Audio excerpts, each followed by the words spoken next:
Ondas estacionárias. Então, se você fixar aqui uma corda numa parede e começar a vibrar ela em sentido transversal, com uma vibração constante, vai começar a haver superposição entre as ondas geradas por essa vibração, tá? Então vai formar um formato desse parecido, semelhante a esse aqui que está na figura. Isso aqui é chamado de onda estacionária, tá certo? Que representa basicamente a superposição de ondas que se propagam com a mesma frequência e amplitude em um mesmo comprimento de onda, tá?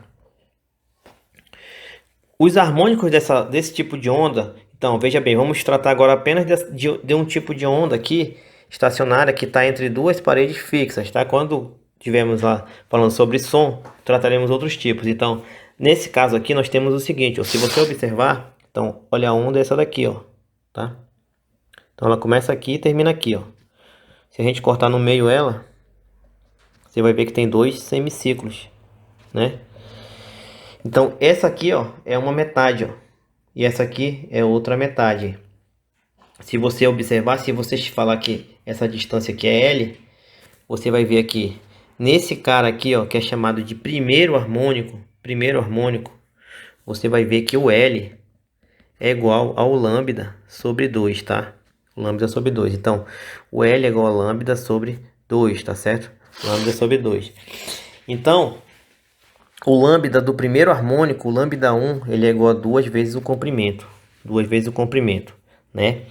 E fazendo aqui a frequência igual a V sobre lambda, nós temos que a frequência do primeiro harmônico, F1, é igual a V sobre lambda 1. Ou V sobre 2L, tá? V sobre 2L. Já no segundo harmônico, nós teremos essa figura, ó. Então, se você observar, agora nós temos um ciclo completo aqui nesse espaço L aqui, ó. Nós temos aqui um ciclo completo, ó. Então, aqui nós podemos dizer que o lambda 2 é igual a L, né? É igual a L. Ou você pode também entender que o L é igual a duas metades. Duas metades, que é o que está escrito aqui, ó, tá? Fazendo as devidas referências, nós chegaremos que a frequência do segundo harmônico é 2 vezes a frequência do primeiro. No terceiro harmônico, nós temos 3 meias ondas, tá? 3 meias ondas, ou uma onda e meia, aqui nesse L. Então, o L vai ser 3 meias ondas. Então, nós temos 1, 2 e 3, tá certo? E a frequência do terceiro harmônico vai ser 3F1. Quarto harmônico, nós teremos 1, 2, 3, 4. Nós teremos que a frequência do quarto harmônico vai ser igual a 4F1. Dessa forma, a frequência de um harmônico N vai ser igual a N vezes F1, tá certo? N vezes F1, onde N é igual a 2, 3, 4, 5, 6, etc. Então, essa daqui é a equação geral que relaciona as frequências entre os harmônicos. Quanto aos fenômenos ondulatórios, nós temos aí a reflexão, que já falamos, né? Ela pode acontecer tanto no mesmo sentido de propagação quanto com ângulos iguais, tá certo? Ela vem aqui, bate aqui, depois volta aqui, ó. Traçando uma normal, que é uma reta perpendicular a esse plano de reflexão, nós temos um ângulo aqui, por exemplo, alfa, e aqui também alfa, tá? Então, ou seja, se for 30, vai ser 30 aqui na saída, tá certo? Então, nós temos o mesmo ângulo. Já a refração, ela indo de uma corda para outra, quando ela vai de um meio para o outro, tem refração. Então, por exemplo, se ela vir do ar para a água, né? E a gente tiver aqui a reta normal, quando ela chegar bem aqui, ó, ela tem aqui um ângulo que eu vou chamar de ângulo I, ela vai mudar aqui o ângulo, chamar de ângulo R. Então, aqui incidência, aqui reflexão. Então, ela vai mudar essa direção aqui, ó, de propagação, tá certo? Então, isso aqui também é um outro tipo de reflexão, além daquela que nós já mencionamos aqui. Já a difração, é só lembrar dessa figura aqui, ó. Então, quando você fica ouvindo lá a conversa lá atrás da parede, é difração, tá certo? Então, a onda vem, é a capacidade que a onda tem de vencer os obstáculos, tá? Vencer os obstáculos. Então, a pessoa fala aqui e a outra consegue ouvir, tá certo? O nome disso é difração, tá? Frentes de ondas. Então, O princípio de Huygens, ele diz o seguinte, que cada ponto de uma frente de onda em um determinado instante é fonte de ondas secundárias, que têm características iguais às ondas iniciais. Então, o que ele quer dizer? Então, imagine uma onda aqui, ó, tem uma fonte aqui, ó, uma onda, e aí chega bem aqui, ela tem obstáculos. Tem obstáculos, só que desses obstáculos eu deixei aqui algumas aberturas.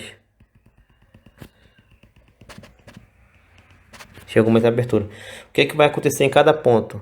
Quando ela tocar aqui a onda, cada frente de onda dessa vai formar uma nova frente de onda, tá certo? Então é isso que está escrito aqui, ó. Cada ponto de uma frente de onda em um determinado instante é fonte. Então nós teremos aqui uma fonte, duas fontes, três fontes de outras ondas, tá certo? Então esse aqui é o princípio de Huygens. Polarização da onda. Então, polarização é deixar passar só a onda que você quer ou a onda do formato que você quer, né? Então, todo mundo ouviu falar naquele óculos polarizado, né? O óculos polarizado, ele passa só as ondas que é projetado, pelas quais é projetada a lente. Então, aqui tem um exemplo. Imagine uma onda circular. Quando ela chegar bem aqui, ó, se você botar uma fresta vertical, ela vai sair vertical. Vai sair bem assim, ó. Onda transversal, vertical.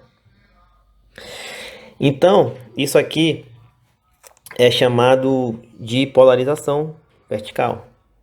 Agora imagine essa mesma onda espiral aqui, ó. Imagine que você está rodando uma corda e ela chega aqui e agora o polarizador está desse formato, está na horizontal. Então a onda ela vai sair na horizontal,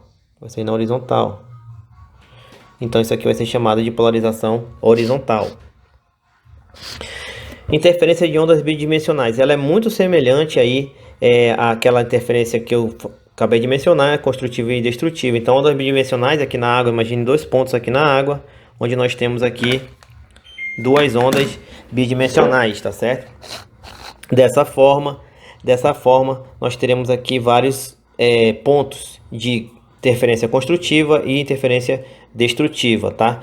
Então, desenhando essa onda aqui em termos de linhas, nós teremos essa figura que vocês podem ver, tá certo? Onde esses pontos aqui, ó, cheios, identificam linhas de interferência construtiva, né? Quando tem dois valezinhos se encontrando, tá certo? Nós teremos aqui um vale maior. E quando tem esses aqui, nós temos interferência destrutiva, tá certo? Interferência destrutiva. A interferência, as duas vão ser dadas para você calcular aqui a diferença entre a distância de cada uma. Você vai usar essa fórmula, tá certo? Onde para interferência construtiva o N é 0, 2, 4, 6, ou seja, é par, e para interferência destrutiva o N é ímpar, tá certo? O N é ímpar. O que isso significa, esse D aqui? Esse D é a distância, ó. Então, imagine um ponto, nesse ponto aqui, ó. Nesse ponto aqui, ó. Aqui tem uma distância, que eu vou chamar de D1, e aqui tem uma distância, que eu vou chamar de D2.